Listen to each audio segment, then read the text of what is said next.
Bismillahirrahmanirrahim. Assalamualaikum warahmatullahi wabarakatuh.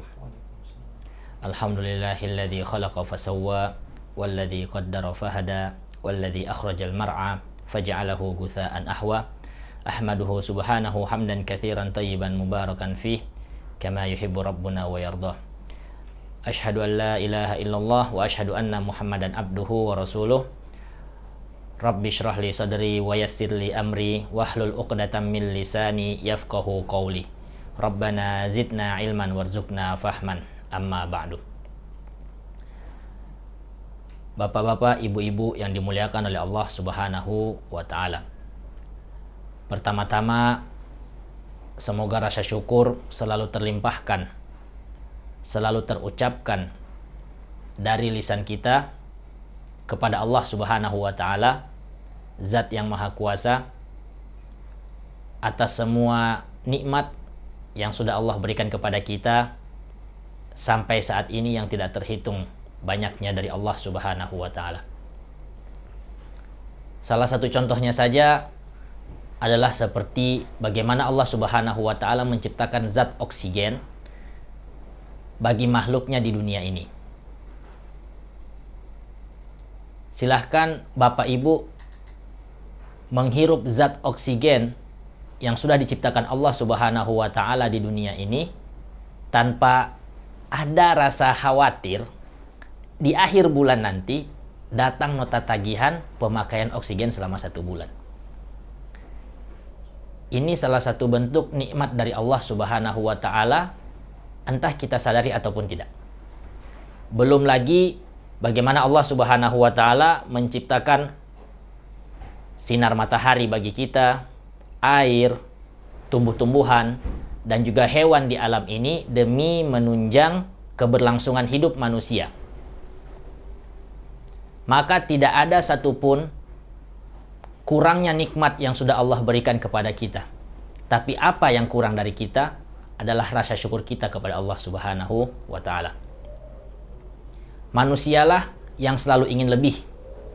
Manusia selalu ingin merasa lebih kaya, manusia selalu ingin lebih kuat, manusia selalu ingin lebih rakus, manusia selalu ingin lebih segala-galanya dari yang lain. Akhirnya, orang-orang yang seperti ini, segala urusannya tidak akan pernah selesai. Maka dari itu, hanyalah rasa syukur yang bisa melapangkan dada kita, menerima segala sesuatu yang Allah sudah berikan kepada kita, baik itu hal yang bermanfaat ataupun mungkin ujian musibah berupa hal buruk yang dapat menjadikan kita sebagai hamba yang selalu bersyukur kepada Allah Subhanahu wa taala. Selanjutnya, salawat dan juga salam semoga selalu tersampaikan, terkirimkan kepada Nabi kita, Nabi besar Muhammad sallallahu alaihi wasallam. Allahumma salli wa sallim wa barik alaih. Nabi penutup para nabi, nabi akhir zaman, dan juga beserta keluarga beliau dan sahabat-sahabat beliau yang mulia radhiyallahu taala anhum ajmain, yang merupakan manusia-manusia pilihan Allah Subhanahu wa taala untuk membersamai dakwah Nabi Muhammad dalam menyebarkan Islam di dunia ini. Bapak Ibu yang dimuliakan oleh Allah Subhanahu wa taala, pada kesempatan kali ini insya Allah kita akan memulai kajian pertama kita yang membahas yaitu kitab Al-Adabul Mufrad karangan Al-Muhaddits Abu Abdillah Muhammad ibnu Ismail Al-Bukhari. Sedikit berbicara tentang Imam Al-Bukhari sebagai muqaddimah dalam kajian kali ini, bahwasanya Imam Bukhari adalah salah satu imam hadis terbesar di zamannya, di mana karya-karya beliau masih kita bisa rasakan manfaatnya sampai saat ini. Imam Bukhari sendiri nama lengkapnya adalah Muhammad bin Ismail bin Ibrahim bin Al-Mughirah bin Bardazbeh Al-Ju'fi maulahum Abu Abdullah Al-Bukhari. Lahir pada hari Jumat tanggal 13 Syawal tahun 194 Hijriah. Dan juga dalam biografi Imam Al-Bukhari yang dituliskan oleh murid-muridnya, bahwa dikatakan Imam Bukhari telah ditinggal oleh ayahnya di saat beliau masih kecil. Maka dari itu, pendidikan beliau banyak dipengaruhi oleh perjuangan ibunya dalam membawa Imam Bukhari talaki kepada masyayikh-masyayikh yang ada di Mekkah, Madinah, dan di daerah-daerah lainnya.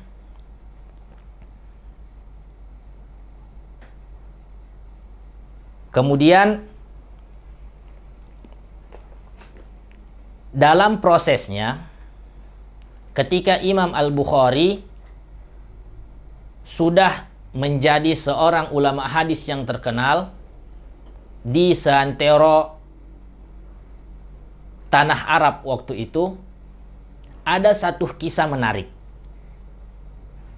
di mana Imam Bukhari berkunjung ke daerah Irak dan ingin mengadakan kajian hadis di sana. Pada saat itu, masyayikh-masyayikh yang ada di Baghdad ketika mendengar kabar kedatangan Imam Al-Bukhari ke sana, mereka ingin menguji kualitas ilmu dari Imam Al-Bukhari yang katanya terkenal itu. Akhirnya mereka berkumpul dan membuat suatu cara bagaimana kita menguji kualitas ilmu dari Imam Al-Bukhari ini. Sampai ditemukan, disepakati tentang 100 pertanyaan yang akan ditanyakan kepada Imam Al-Bukhari dari sanad hadis dan juga matannya. Hanya saja mereka membuat suatu trik, yakni menaruh hadis satu di matan hadis yang lain, atau sanad hadis A diperuntukkan untuk matan hadis C, atau lagi sanad hadis B diperuntukkan untuk matan hadis A, diputar-putar. Dan dipilihlah 10 orang untuk bertanya tentang 100 pertanyaan ini kepada Imam Al-Bukhari. Jadi setiap orang mendapatkan 10 pertanyaan antara sanad hadis dan juga matanya yang sudah dibolak-balik oleh mereka, guna menguji kualitas keilmuan Imam Al-Bukhari. Kemudian ketika dalam majelis tersebut, singkat cerita, sampailah seseorang ini ingin bertanya kepada Imam Al-Bukhari, yakni orang yang sudah diberikan tugas untuk menguji kualitas keilmuan Imam Al-Bukhari. Dia berdiri kemudian berkata, "Aku ingin menanyakan kepadamu tentang perihal kebenaran hadis ini." Dan jawaban dari Imam Al-Bukhari sungguh sangat singkat.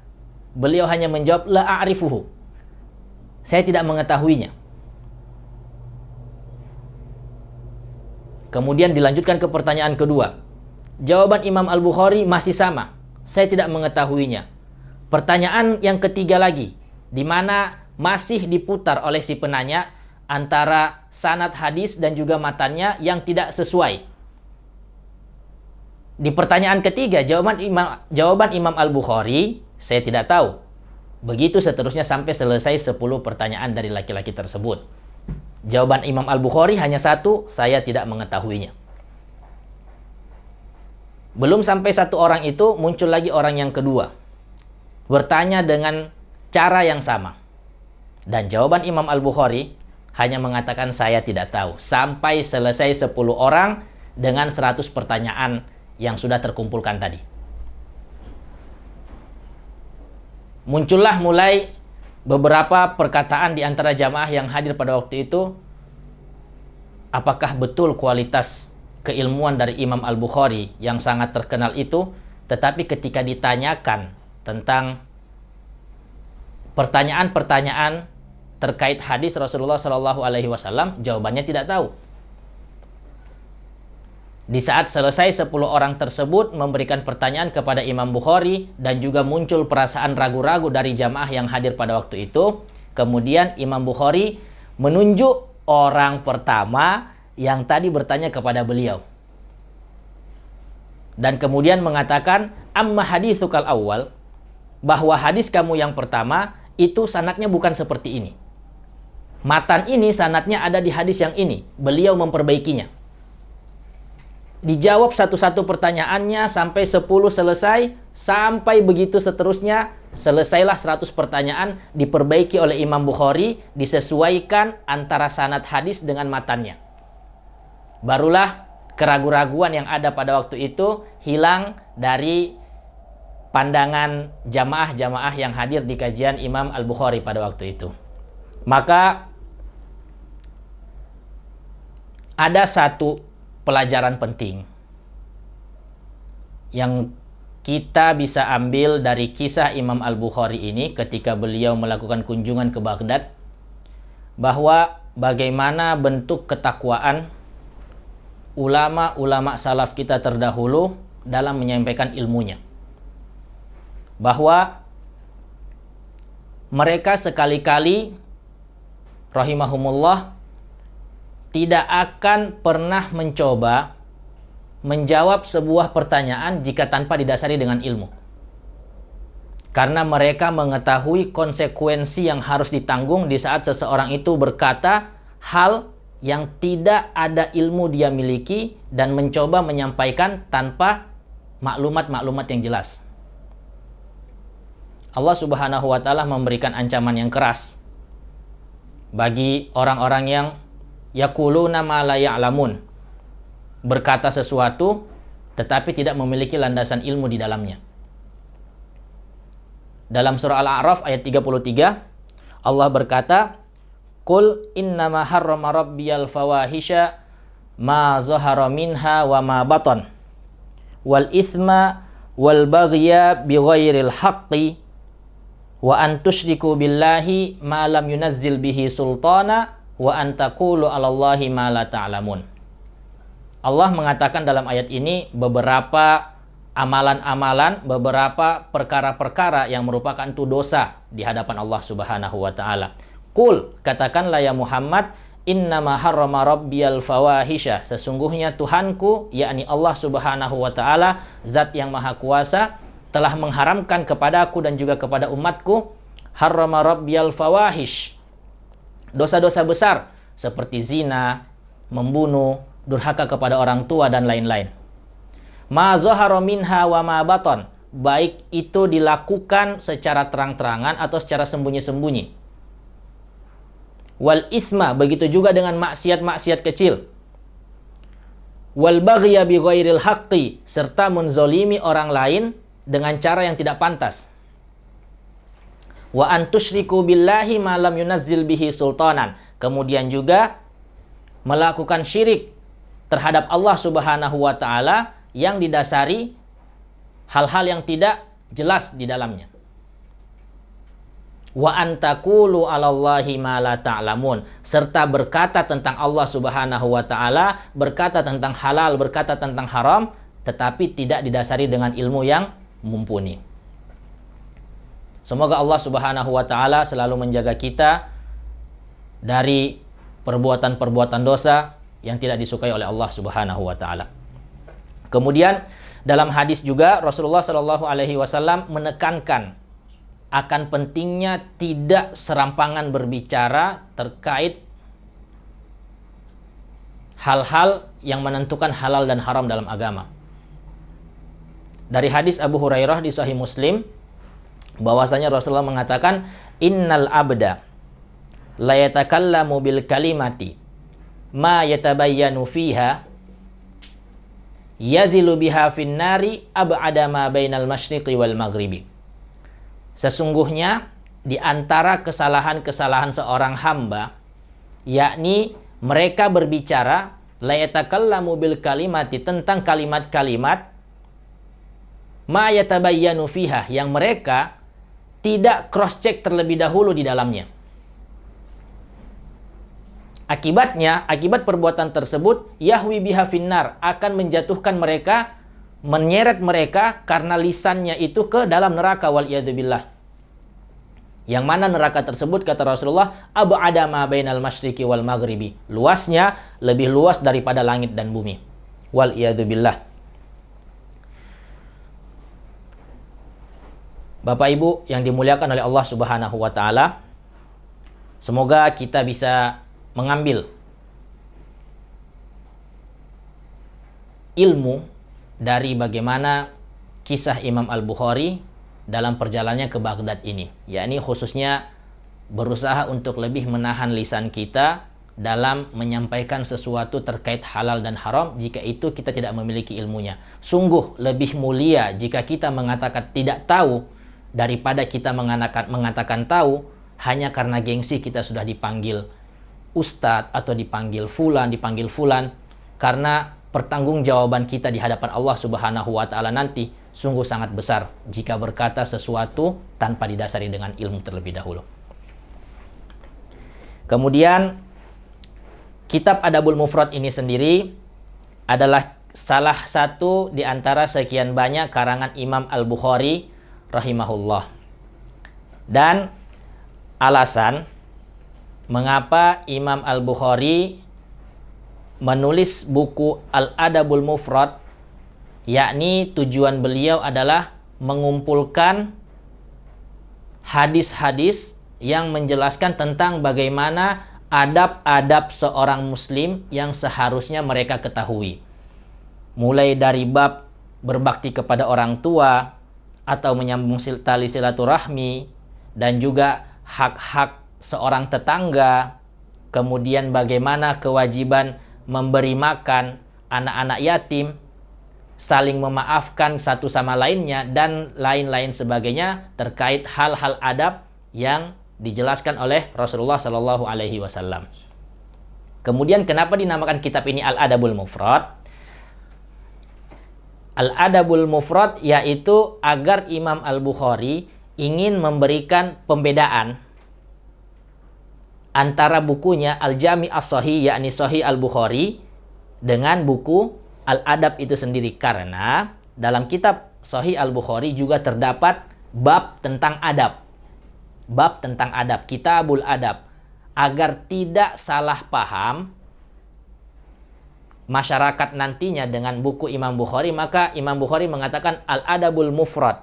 Adab, kitab pembahasan tentang al-adab yang berdiri sendiri. Artinya di luar pembahasan Sahih Al-Bukhari. Kenapa demikian? Karena standarisasi pemilihan hadis yang dilakukan oleh Imam Al-Bukhari dalam kitab Al-Adabul Mufrad itu tidak seketat sebagaimana standarisasi beliau dalam penulisan kitab Sahih Al-Bukhari. Artinya ada beberapa hadis yang derajatnya tidak sampai sahih dalam kitab ini, mungkin hanya derajatnya hasan, atau itu bahkan hanya derajatnya mauquf, yang dimasukkan Imam Al-Bukhari di dalam kitab Al-Adabul Mufrad ini.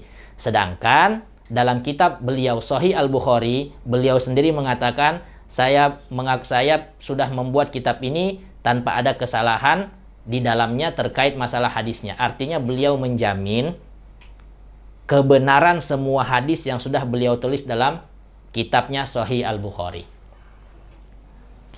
Bapak-bapak, ibu-ibu yang dimuliakan oleh Allah Subhanahu wa taala.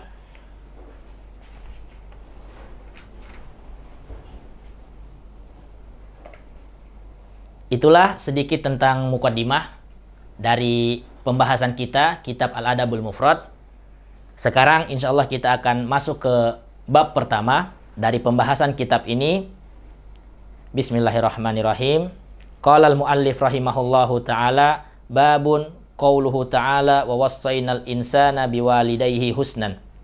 Al-Ankabut al-ayat al-thamaniyah. Bab pertama dari kitab ini yang dikutip dari perkataan Allah Subhanahu wa ta'ala, wa wassaynal insana biwalidayhi husnan, dan telah kami wasiatkan kepada manusia untuk berbuat baik, berlaku baik, beradab baik dan mulia kepada kedua orang tuanya. Kemudian Imam Bukhari mengambil hadis pertama dari Abdullah bin Mas'ud. Beliau menulis dalam kitabnya, qala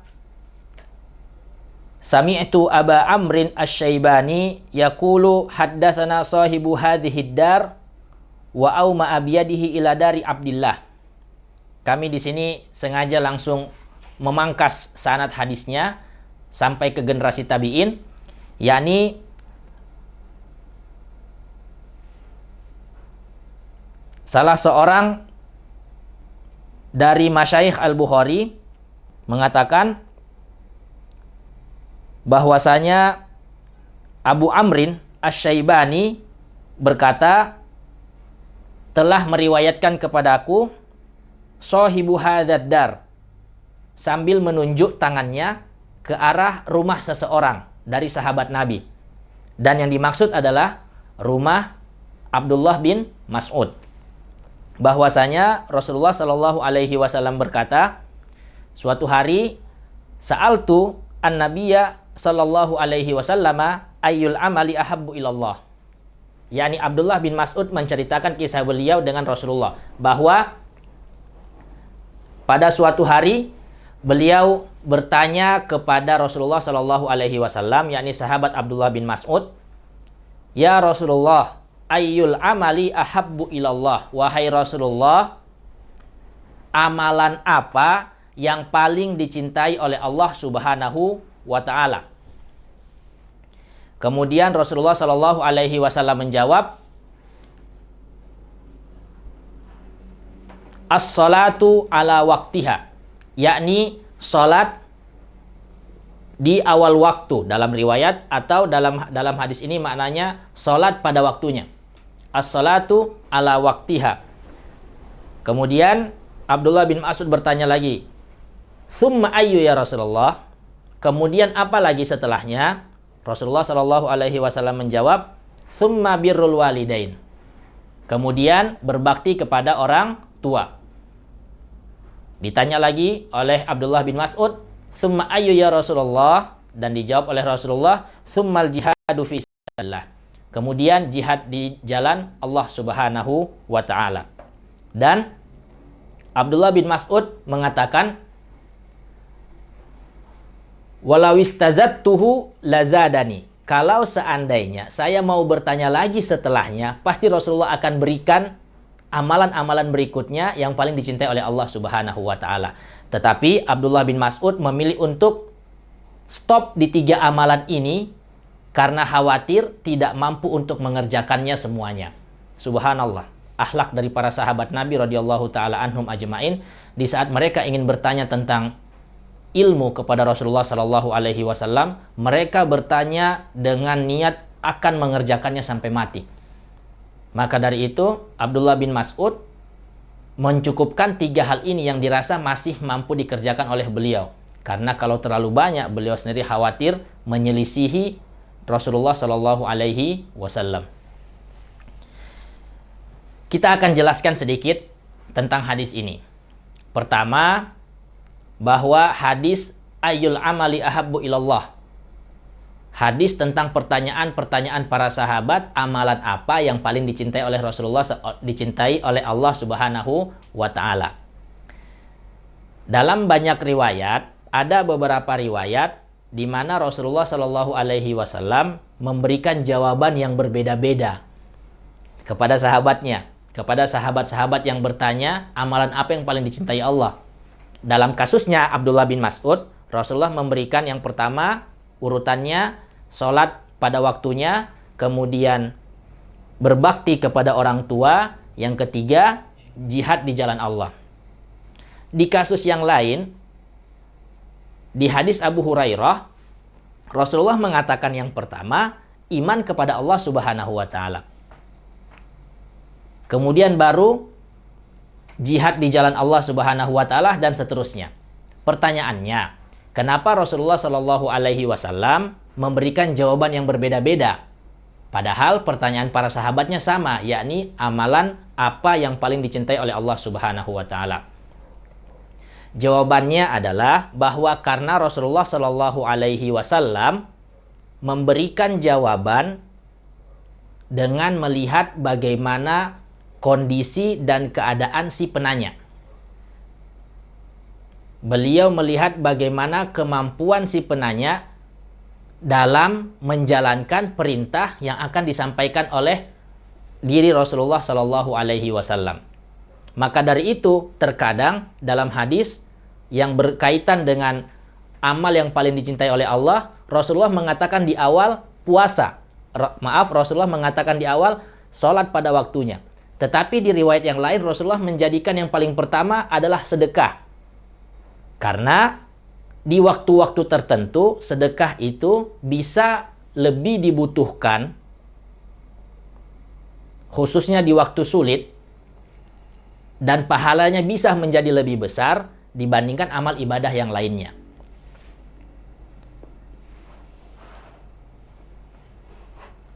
Begitu juga perhitungan Rasulullah Shallallahu Alaihi Wasallam yang coba dijelaskan oleh ulama-ulama setelahnya, bahwa Rasulullah ingin menyampaikan tentang ada amalan-amalan yang paling baik dikerjakan di waktu-waktu tertentu.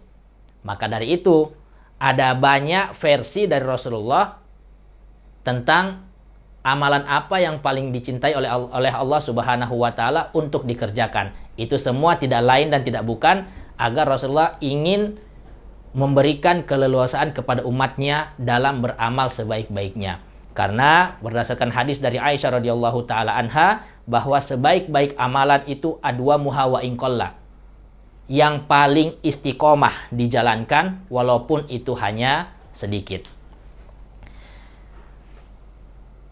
Kemudian juga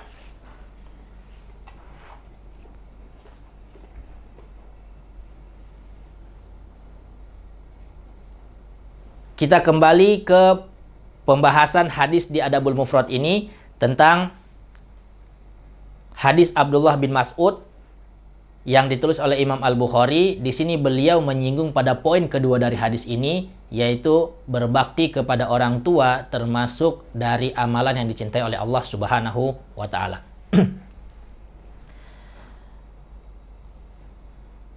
Hadis ini sesuai dengan salah satu firman Allah Subhanahu wa taala, anishkurli waliwalidaika, yakni pesan Luqman kepada anaknya agar bersyukur kepada Allah Subhanahu wa taala dan juga kepada orang tua. Dalam tafsir Ibnu Uyainah, beliau mengatakan, dan barang siapa yang sholat 5 waktu sesuai dengan waktunya, maka ia telah bersyukur kepada Allah Subhanahu wa ta'ala. Kemudian, barang siapa setelah sholat 5 waktu dia berdoa kepada kedua orang tuanya atau berdoa untuk kedua orang tuanya, maka ini juga termasuk rasa syukur dia atau rasa terima kasih dia kepada kedua orang tuanya. Semua ulama dalam Islam sepakat akan pentingnya kedudukan seorang anak berbakti kepada kedua orang tuanya. Dalam riwayat dari Ibnu Umar, bahwasanya beliau berkata, ridho Rabbi fi ridhol walidi, wa sakhatur Rabbi fi sakhatil walidi. Ridhonya orang tua atau ridhonya Allah itu bergantung kepada ridho orang tua.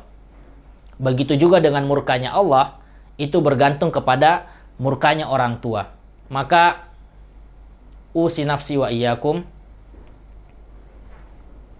saya mewasiatkan kepada diri saya sendiri dan juga kepada semuanya tentang pentingnya kita untuk berbakti kepada orang tua kita, agar kita juga lebih memperhatikan lagi bagaimana adab-adab kita berbicara kepada kedua orang tua kita.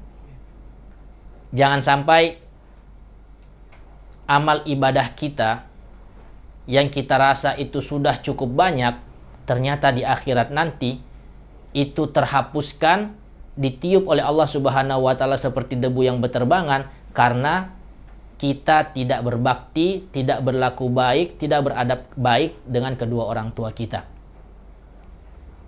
Karena di riwayat yang lain dari Abu Hurairah bahwa tidak berbaktinya seorang anak kepada kedua orang tuanya termasuk dari dosa-dosa besar yang dilakukan seorang manusia kepada Allah Subhanahu wa taala. Bapak Ibu yang dimuliakan oleh Allah Subhanahu wa taala, itulah pembahasan bab pertama dari kitab Al-Adabul Mufrad tentang pentingnya berbakti kepada kedua orang tua. Kita cukupkan sampai di sini dulu untuk kajian kali ini. Insyaallah kita akan lanjutkan kajian ini di pertemuan-pertemuan selanjutnya. Semoga apa yang sedikit ini bisa dinilai pahala, bisa bernilai pahala di hadapan Allah Subhanahu wa taala. Terima kasih atas kesempatannya. Barakallahu li wa lakum. Assalamualaikum warahmatullahi wabarakatuh.